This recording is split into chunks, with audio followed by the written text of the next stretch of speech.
오늘 새해 첫 주 우리에게 주신 하나님 말씀은 사도행전 9장 31절 말씀입니다.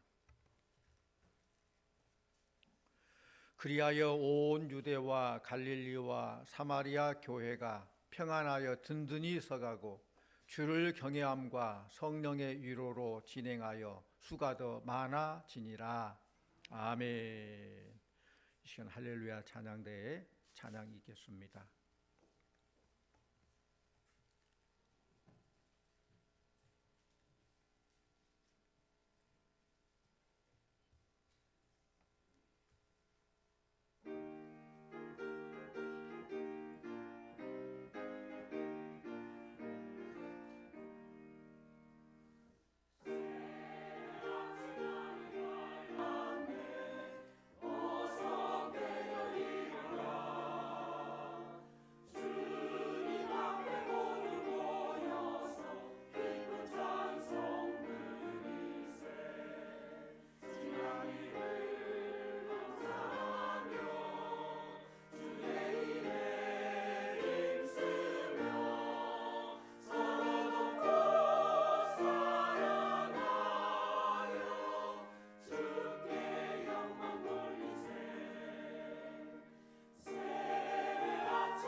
고맙습니다. 우리 할렐루야 찬양 한번 일어서 보세요.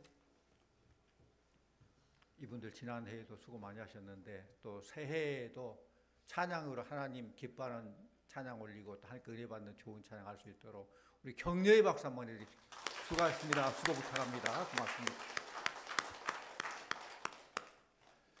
사랑하는 성도님들, 2026년 새해 아침이 밝았습니다. 새해 우리 교회 표어는 앞에 현수막에 본 것처럼 평안하여 든든히 서가는 교회입니다. 오늘 읽었던 사도행전 9장 31절 말씀은 초대교회의 특징을 잘 보여주고 있습니다. 온 유대와 갈릴리와 사마리아 교회가 평안하여 든든히 서갔다라고 했습니다. 그 당시 교회는 어렵고 힘든 환난 속에서도 흔들리지 않고 더욱 견고하게 성장했습니다. 올해 우리 소양교회가 평안하여 든든히 서가기를 원하는데 이것은 우리가 원하는 결과이지 어떻게 하면은 평안하여 든든히 서가는 교회가 될까요? 원하는 결과가 아니라 how, 어떻게 해야 될 것인가 그걸 잘 알고 실천하기를 원합니다. 그래서 실천 목표 3가지가 있습니다. 따라합니다. 예배의 회복으로, 말씀을 사모하고, 기도의 힘쓰므로. 아멘. 그렇습니다. 앞에 나온 것처럼 예배의 회복으로, 말씀을 사모하고, 기도의 힘쓰므로 평안하여 든든히 서가는 우리 소양교회가 될 줄로 믿습니다. 무엇보다 먼저 예배의 회복으로 든든히 서가는 교회예요. 우리 말씀 시편 29편 2절 말씀입니다. 우리 함께 봅니다. 여호와께 그의 이름에 합당한 영광을 돌리고 거룩한 옷을 입고 여호와께 예배할지어다. 아멘. 교회에서 가장 중요한 것은 예배입니다. 예배는 교회의 심장이요 성도의 생명이에요. 심장이 뛰지 않으면 살지 못해요. 예배가 죽은 교회는 교회의 존재 의미가 없어요. 물론 봉사도 친교도 다 중요합니다. 그러나 예배의 기초에 있어야 돼요. 예배와 함께 해야 돼요. 예배는 단순히 의식이 아닙니다. 아, 오늘 예배 좋았다, 오늘 찬양 은혜로웠다, 그런 단계가 아니라, 그런 관중의 입장에서 평가한 것이 아니라 내가 주체가 되어서 하나님께 합당한 영광을 올려드리는 것, 이것이 예배인 줄로 믿습니다. 내가 드려져야 되는 거예요. 성도님들 중에 어떤 분이 이렇게 말합니다. 목사님, 저는 예배만 드리면 마음이 평안해지고 한 주를 버틸 힘이 나요. 예배 없으면 저는 살 수 없어요. 얼마나 좋아요. 그렇습니다. 예배는 힘의 근원이에요. 삶의 에너지예요. 어느 교회가 큰 불로 인해서 예배당이 불타버렸어요. 성도들이 울면서 모였을 때에 한 할머니가 이렇게 말합니다. 예배당은 불탔지만 예배는 불타지 않았습니다. 우리는 여전히 이 자리에서 하나님께 예배할 수 있습니다. 이 말을 들은 성도들이 눈물을 흘리면서 다시 모여서 예배를 드리게 될 때에 결국 그 교회는 든든하게 서가게 되었다는 거예요. 회복이 됐다는 거예요. 예배가 살아야 교회가 살고, 예배가 살아야 가정이 살고, 예배가 살아야 우리의 영혼도 살게 되는 줄로 믿습니다. 그래서 여러분들 2026년 새해에 실천목표 1번으로 예배의 회복, 예배를 더 잘 드리는 걸로, 예배를 한 번이라도 더 잘 드리는 걸로, 예배를 깊이 드리는 걸로, 내가 주체가 돼서 나를 드리는 예배를 드리는 걸로 결단하시고 시작하시기를 바랍니다. 제2차 세계대전 후에 유럽의 많은 도시들이 폐허가 되었어요. 건물도 가정도 마음도 다 무너졌어요. 그런데 독일의 몇몇 도시에서는 가장 먼저 할 일이 교회를 세우는 것이다라고 생각하고, 완전한 건물은 아니어도, 비록 지붕이 다 뜯겨 나갔어도, 창문이 깨졌어도 그들이 주일이면 모여서 예배를 드렸습니다. 그 예배 가운데 사람들이 마음이 평안해지고 절망 속에서 하나님을 경험하게 된 거예요. 그들은 삶이 회복되면 예배 드리겠다가 아니라 예배가 회복되면 삶이 회복된다는 것을 믿었기 때문에 그랬습니다. 따라합니다. 예배가 회복되면 삶이 회복됩니다. 아멘. 우리는 보통 그래요. 삶이 회복되면 예배를 드려야 되겠다? 삶이 회복되면 예배가 더 좋아지겠지? 아니에요. 예배가 회복될 때에 우리 모든 삶도 회복될 줄로 믿습니다. 평안하여 든든히 서가는 교회는 환경이 완벽해서가 아니라 예배가 살아있기 때문에 그래요. 어느 시골 마을이 정전에 의해서 집집마다 불이 다 꺼졌어요. 냉장고도 멈추고 난방도 다 멈췄습니다. 근데 누군가가 작은 발전기 하나를 돌려가지고 마을 회관을 밝게 해줬어요. 이때 그 불빛으로 마을 사람들이 모여서 같이 쉬기도 하고 이야기도 하고 서로 도왔습니다. 이 불빛 하나가 그 마을에 평안을 가져다 줬어요. 예배는 교회의 발전기와 같아요. 세상이 어두워질수록, 마음이 흔들릴수록 예배가 멈추면 교회 전체가 어두워지고, 예배가 살아나면 교회가 다시 밝아지고 다시 일어서게 된다는 것입니다. 사도행전의 교회, 초대교회는 예배를 통해서 성령의 위로라는 전력을 공급받았고, 그 결과 평안한 가운데서 성장할 수 있었습니다. 예배가 형식화되면 교회는 점점점 약해지고 힘을 잃게 되지만은, 예배가 살아나면은 성령의 위로 속에서 교회는 다시 평안하고 든든히 서가게 되는 것입니다. 우리가 코로나를 겪으면서 코로나 이후에 많은 교회들이 어려움을 겪었습니다. 그런데 회복이 빠른 교회들의 공통점을 보면은 뭐 건물이 크다거나 재정이 많다거나 그런 교회가 아니라 예배를 가볍게 여기지 않은 교회가 빠른 회복세를 가져왔어요. 비록 인원은 적어도 말씀과 기도와 찬양을 소중히 붙든 교회들은 시간이 지나면서 평안한 가운데 다시 든든히 서가게 되었다는 말씀입니다. 사도행전의 교회처럼 오늘의 교회도 예배의 회복을 통해서 주를 경외함과 성령의 위로를 다시 경험해야 될 줄로 믿습니다. 사랑하는 성도님들, 교회가 든든히 서가는 비결은 더 많은 일을 하는 데 있지 않아요. 더 깊은 예배, 하나님 기뻐하는 신령과 진리로 예배드리는 데에 있는 거예요. 예배가 회복될 때에 하나님께서 우리 교회에 다시 평안을 주시고 성령의 위로로 우리를 든든히 세우실 줄 믿습니다. 또 두 번째로는 말씀을 사모함으로 든든히 서가는 교회예요. 시편 1편 2절 말씀 같습니다. 시편 1편 2절 오직 여호와의 율법을 즐거워하여 그의 율법을 주야로 묵상하는도다. 아멘. 이 율법을 말씀으로 보면 돼요. 말씀을 사모하는 교회는 든든히 서갑니다. 말씀의 기초에 흔들림 없이 든든히 서가게 되는 거예요. 시편 기자는 하나님의 말씀을 주야로 묵상하는 사람을 시냇가에 심은 나무라고 표현했어요. 소양천 가에 보면은 나무들이 있는데 얼마나 가물어도 그 나무는 시들지 않아요. 왜? 뿌리를 물줄기에 깊이 뻗어서 충분한 수분을 빨아들이고 늘 푸르르고 때가 되면 열매를 맺고 제 몫을 다한다는 거예요. 하나님 말씀을 묵상하는 사람, 말씀에 뿌리를 대는 사람은 시냇가에 심은 나무처럼 가뭄이 와도 말라지지 않고 때가 되면 결실을 맺어서 창조주 하나님께 영광을 돌리게 되는 것입니다. 혹시 성경 읽는 것이 너무 힘들고 의무감에 있지 않습니까? 또 매일 성경을 펼치지만은 마음이 와닿지 않을 때도 있을 것입니다. 그러나 그럼에도 불구하고 꾸준히 말씀을 늘 사모하고 말씀을 읽고 말씀 한 구절이라도 삶 가운데 적용시키려고 몸부림해야 한다는 거예요. 어느 성도가 이렇게 물어요. 목사님, 왜 성경을 매일 읽어야 돼요? 하루 이틀 안 읽어도 되잖아요. 한꺼번에 읽어도 되잖아요. 하나님 말씀은 영의 양식이에요. 육의 양식 밥도 한꺼번에 몰아서 한번 먹으면 됩니까?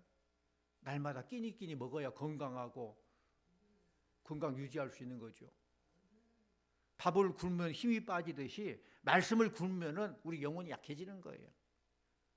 그래서 그 성도는 이제 그렇게 말하니까 아, 그렇구나. 매일매일 말씀을 꾸준히 읽기 시작했어요. 또 어떤 분은 그래요. 성경 읽을 때마다 금방 다 잊어버려요. 그래도 성경 읽어야 돼요? 들으면 잊어버리고, 설교도 들으면 잊어버리고, 말씀도 읽으면 잊어버리고, 그래도 말씀 읽어야 돼요? 여러분, 흙먼지 묻은 바구니 물속에 넣었다가 빼보세요. 흙먼지는 싹 사라지고 물도 다 사라지고 바구니는 그대로예요. 아무것도 없는 것 같아도 바구니는 깨끗해져요. 마찬가지예요. 말씀을 들을 때, 성경을 볼 때 다 잊어버린 것 같아도 우리 마음은 깨끗해지더라. 우리 영혼은 깨끗해지더라. 할렐루야. 뭐 콩나물술이 비유를 하잖아요. 콩나물술에 물을 툭툭 붓는데 물이 다 빠져버려요. 근데 콩나물은 자라더라. 마찬가지예요. 주의 말씀을 들은 것도 성경을 본 것도 잊어버려도 보세요. 그럼 어느 순간 자라게 되고 나도 모르게 자라게 되고 우리의 믿음이 성장하고 더욱 주님 닮아가고 그런 역사가 나타나게 될 줄로 믿습니다. 사랑하는 성도님들, 말씀을 가까이 하십시다. 말씀을 묵상할 때, 말씀이 굳건히 설 때에 교회가 흔들지 않는 거예요. 그래서 이게 입구에 말씀대로 믿고 말씀대로 살자 그러잖아요. 말씀이 우리 삶의 좌표가 되고 말씀이 삶의 기초가 돼야 돼요. 또 세 번째로는 기도에 힘쓸 때에 든든히 서가는 교회가 돼요. 우리 빌립보서 4장 6절 7절 말씀 같이 봅니다. 아무것도 염려하지 말고 다만 모든 일에 기도와 간구로 너희 구할 것을 감사함으로 하나님께 아뢰라. 그리하면 모든 지각에 뛰어난 하나님의 평강이 그리스도 예수 안에서 너희 마음과 생각을 지키시리라. 아멘. 그렇습니다. 기도에 힘쓰는 교회는 평안하여 든든히 서가는 교회가 되는 거예요. 우리는 살아가면서 늘 염려하고 걱정하잖아요. 그래서 바울은 염려하지 말라. 염려 대신에 기도해라. 감사함으로 하나님 기도해라. 왜? 기도하면 하나님께서 다 들어주시고 제일 좋은 거 주실 줄 믿고 그럼 감사하면서 기도해라. 그래서 하나님께서 지각에 뛰어난 평강으로 우리를 지켜주신다고 약속하셨어요. 어느 교회 집사님이 사업 실패로 모든 것을 잃어버리고 매일 눈물로 기도합니다. 하나님, 저는 이제 아무것도 없어요. 그러나 주님만 붙듭니다. 기도해요. 그런데 놀라운 것은 상황은 바뀌어지지 않는데 그 마음이 바뀌어지더라는 거예요. 세상이 주지 못한 평안이 마음에 생기기 시작한 거예요. 그리고 그는 오히려 어려움 중에서도 감사할 것을 찾고 하루하루 감사하며 살아요.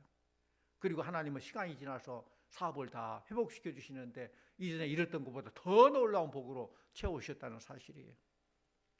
기도는 상황보다 우리의 마음을 먼저 변화시켜 주셔요. 한국 전쟁 때 어느 교회 지하실에 성도들이 모여서 기도했습니다. 밖에서는 막 총성 소리, 폭탄 때리는 소리가 막 납니다. 얼마나 두렵습니까? 그런데 그 자리에 있던 성도들은 두려움 대신에 평안함과 담대함이 있었어요. 모두 하나님께 맡기고 기도하니까 세상이 주지보단 위로와 평안을 주 안에서 누릴 수 있었다는 거예요. 기도하는 순간 하나님께서 그들의 마음을 붙잡아 주셨습니다. 성도 여러분, 교회가 기도하지 않으면 힘을 잃습니다.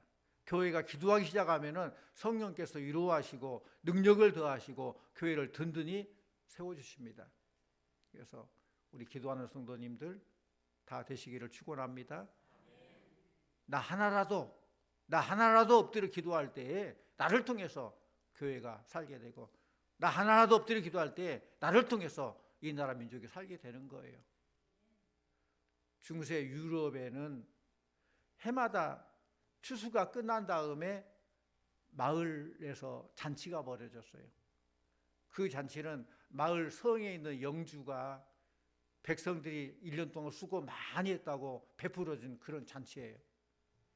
영주는 음식을 잘 성에다 차려놓고 이제 초청하는 백성들은 각기 포도주 한 병씩을 가지고 들어오는데 성 입구에는 포도주 통이 들어있어요. 포도를 가지고 거기다 따라요. 그리고 다 들어오면은 맛있는 음식을 차리고 그 포도주를 떠서 우리 함께 그동안 수고했습니다. 감사합니다. 건배하고 포도주를 마시는데 때가 돼서 다 들어오고 잔치를 벌이고 포도주를 마신 그 시간이 돼서 자 우리 함께 수고했습니다. 감사합니다. 우리 건배합시다 하고 마시는데 사람들이 깜짝 놀랐어요. 그 포도주가 다 맹물이었어요. 맹물. 왜 그런 줄 아세요? 나 하나쯤 맹물을 가지고 가도 다른 사람 다 포도주 가도 되니까 괜찮겠지. 모두가 다 그런 생각을 했어요. 나 하나쯤.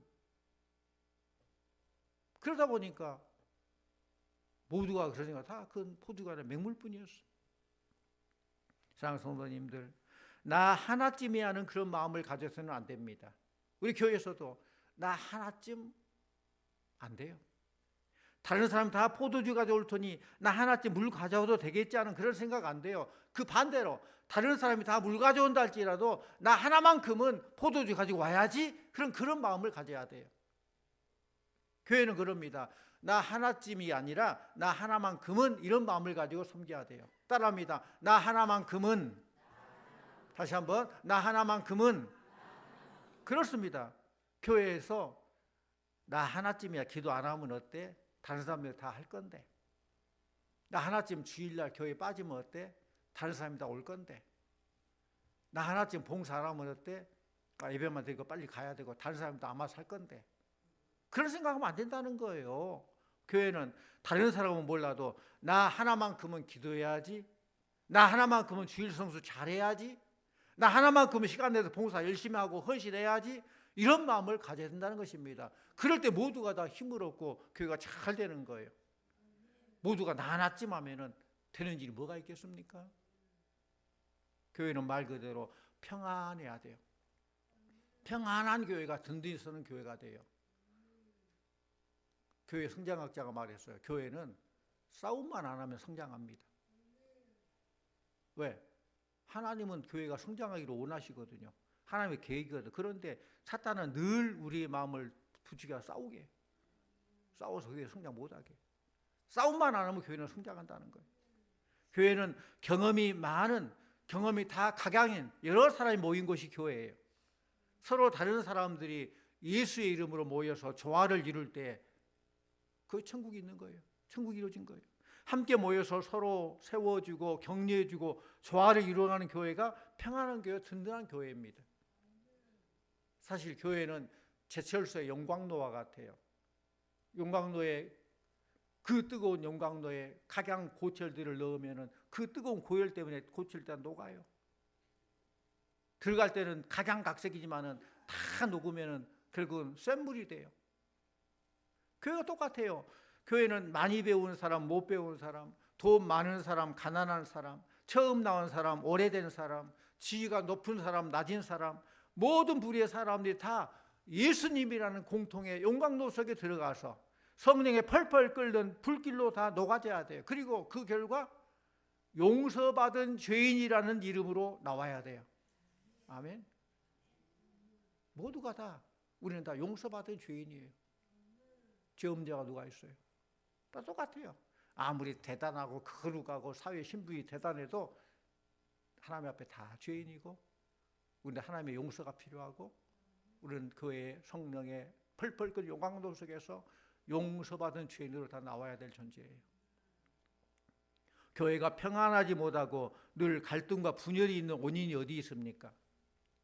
잘 생각해 보세요. 왜 그래요? 나를 드러내려고 하기 때문에, 내가 죽지 않기 때문에 그래요. 내 생각만 관철하라고 고집부리기 때문에 그래요. 다른 사람과 똑같지 않다는 나를, 니네들은 하수야, 나는 대단해, 나는 대단한, 많이 배우고 많이 알아, 다른 사람을 차별하고 무시하고 그러기 때문에 교회가 평안치 못하는 거예요.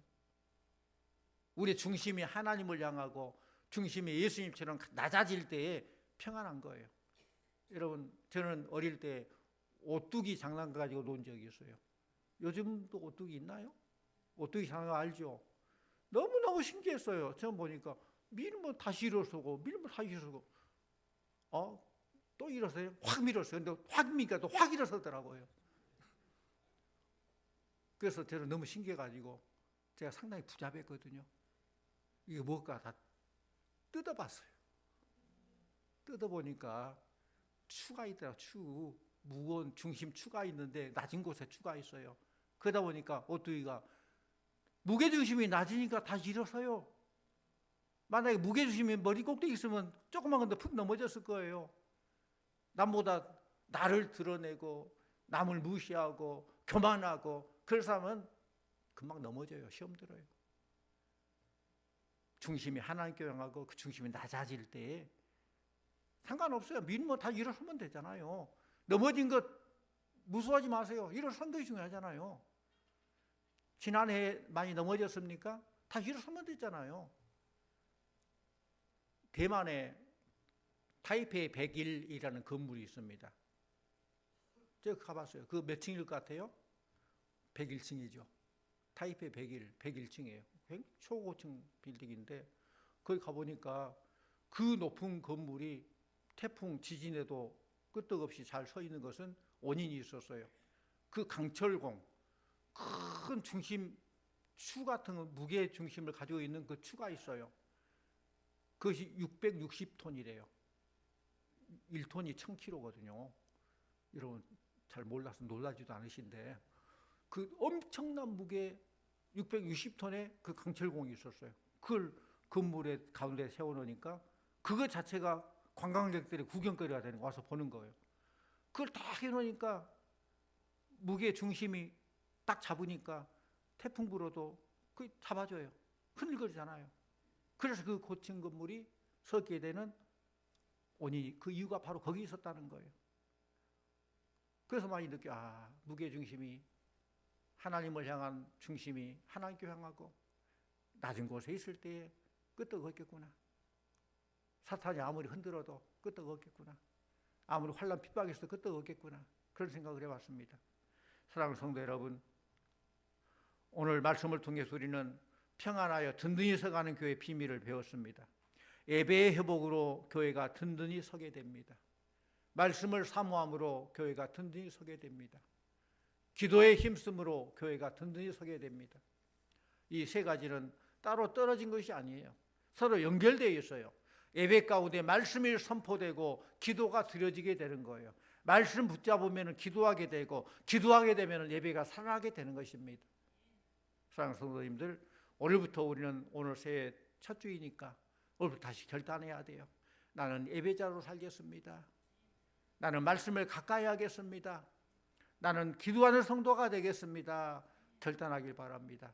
우리 한번 따라합니다. 나는 예배자로 살겠습니다. 나는 말씀을 가까이 하겠습니다. 나는 기도하는 성도가 되겠습니다. 아멘. 이런 결단과 이런 실천을 하게 될 때에 표처럼 평안하여 든든히 서가는 우리 소양교회가 될 줄로 믿습니다. 우리 소양교회는 사도행전 9장 31절 이 교회처럼 성령의 위로 가운데 평안히 서가며 많은 영혼을 구원하는 부흥하는 그런 교회가 될 줄로 믿습니다. 올 한 해도 하나님의 평안이 우리 성도님들과 우리 교회와 이 나라 위에 늘 함께 하시기를 간절히 축원합니다. 기도합니다. 사랑과 은혜가 풍성하신 아버지 하나님, 오늘 사도행전 교회를 통해 교회가 어떻게 평안 가운데 든든히 서가는지를 알게 하시니 감사드립니다.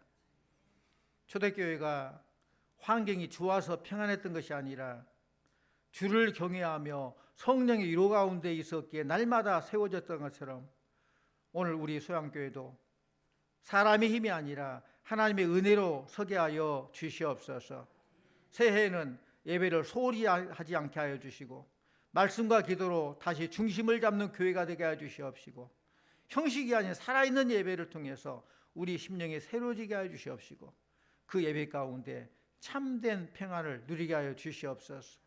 우리 교회가 믿음으로 든든히 서가는 교회, 주님의 마음을 품고 세상을 향해 나아가는 우리 교회가 되게 하여 주시옵소서. 예수님 이름으로 기도드립니다. 아멘.